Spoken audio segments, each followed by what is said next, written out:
Hello, my name is Sopio, and today with Mariam, we're going to do our final project presentation for computer engineering 7.5 regarding RTOS and its architecture types, monolithic and microkernel.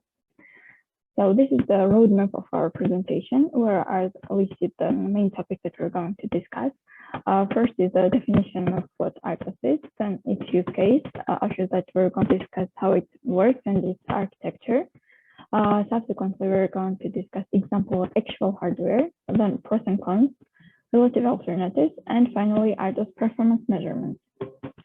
So for the definition, a real-time operating system is an operating system with two key features, predictability and determinism.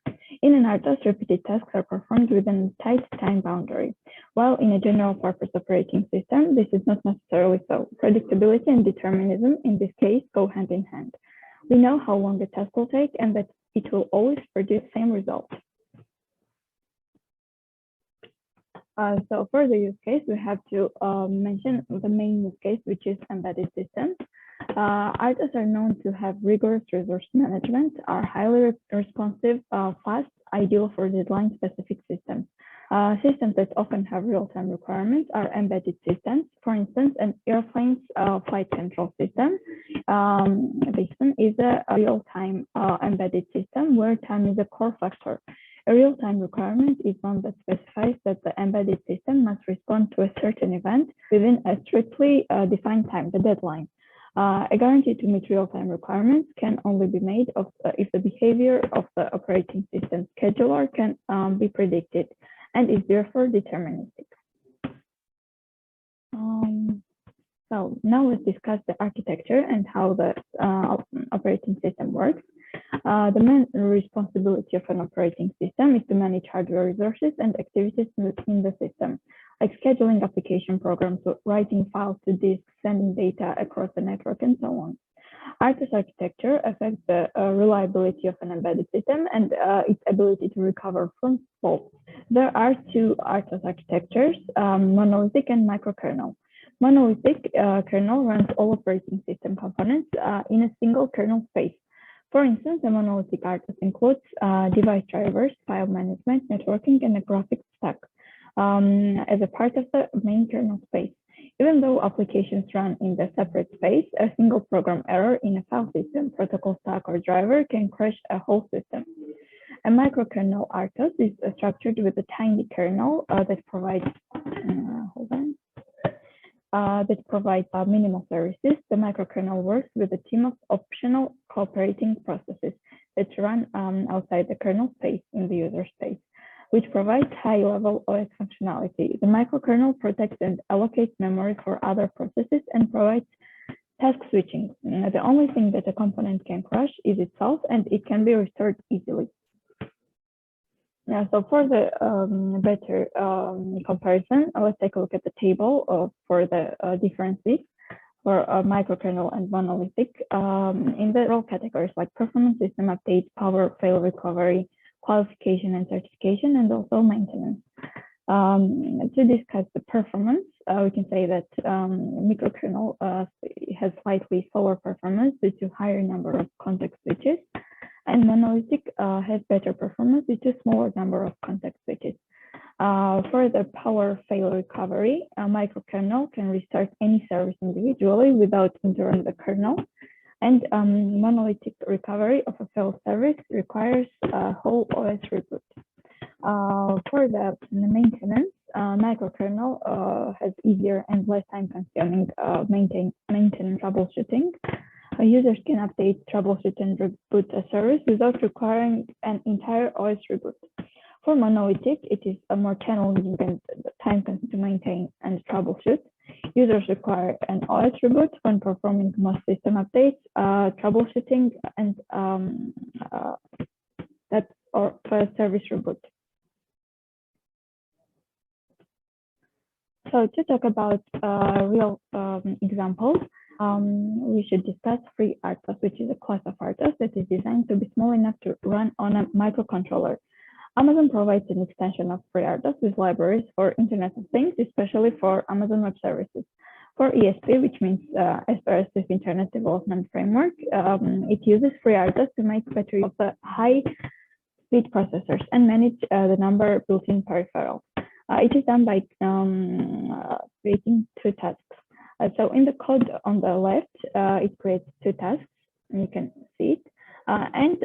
For now, simply assume that they start to infinite while loops. Whenever one enters delay state, the other runs, and vice versa.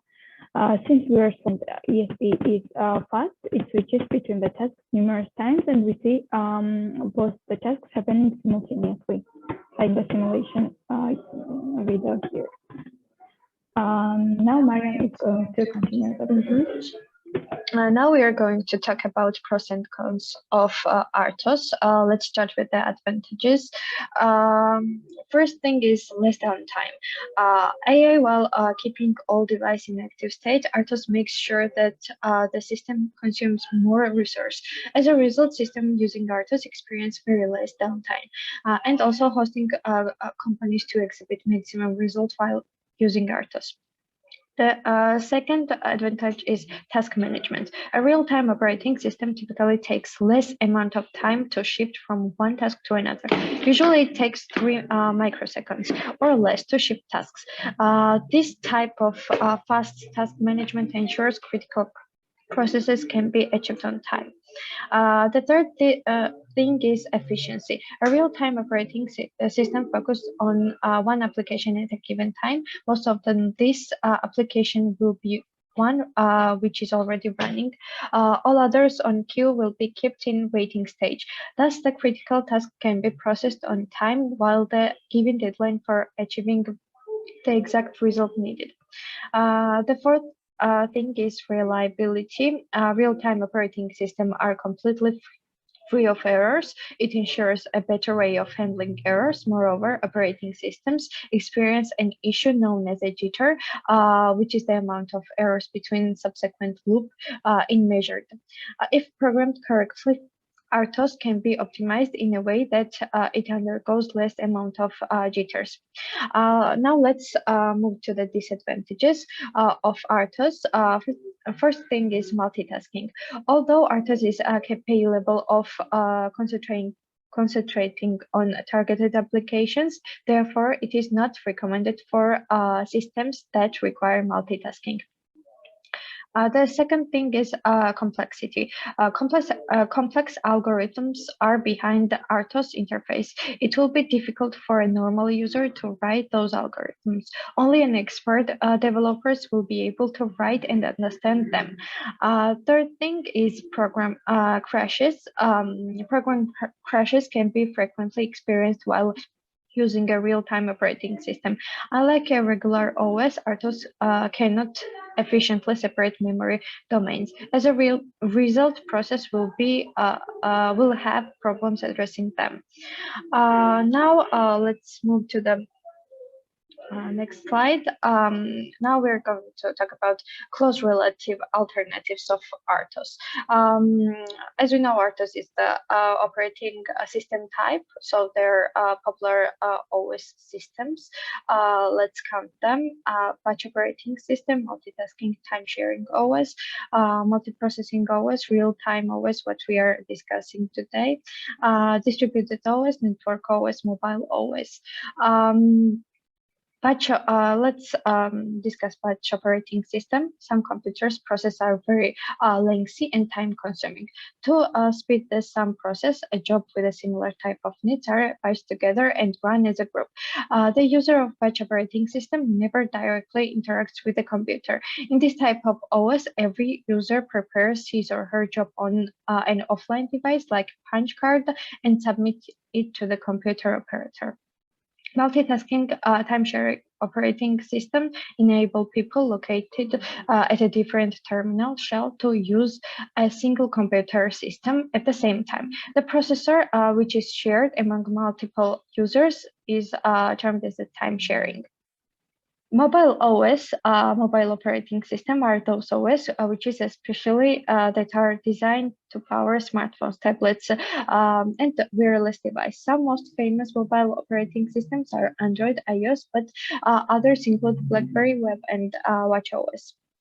The next thing that we are going to discuss is performance measurement of RTOS.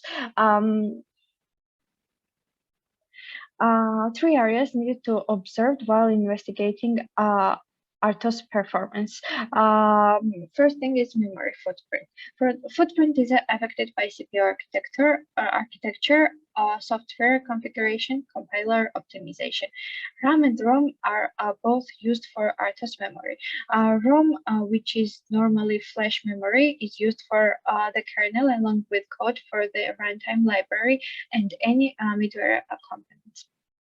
RAM space will be used for kernel data structures, including some of or all of the kernel object information. To measure memory usage information, the map file generated by linker gives the necessary memory utilization data.